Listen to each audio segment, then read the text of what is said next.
Hello, wonderful fans. Welcome back to Best Car. Each show is an adventure, and you're always a part of the fun. If you're new, click the subscribe button to become a part of our great group. Some claim that this change is just what the business needs to reinvent itself. If the Blue Oval ever produced a new traditional passenger automobile, there are others who would be delighted to pay for it, and we believe they could be satisfied with a handful of new ventures in this area.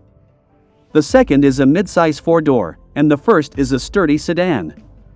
From the standpoint of an enthusiast, it's unfortunate that the Dearborn firm doesn't appear interested in any of those models, even though we'd also prefer a true land yacht.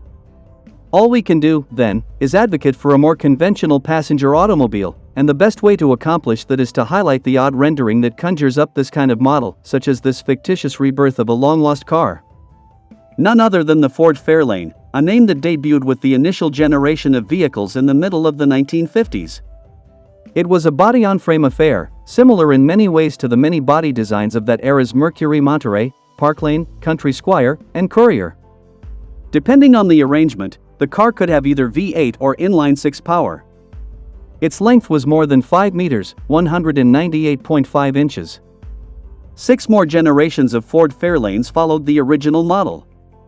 The final of these, which debuted in 1970, had the same mechanical foundations as the Ranchero and Torino and continued to run on V8 engine with the addition of a less common inline-six. After a few years of the Fairlane narrative in Venezuela and Argentina, Ford shocked everyone in 2005 by revealing an eponymous concept that was actually a sneak peek to the Ford Flex.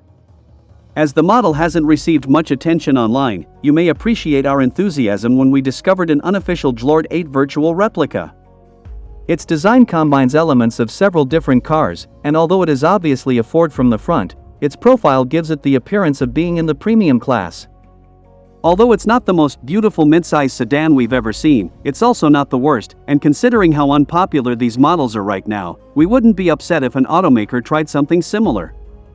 No matter how much you'd like to see the Fairlane brought back to life, you shouldn't anticipate much from a new model because, as previously mentioned, Ford is no longer interested in making them. But are you fond of this sedan's appearance?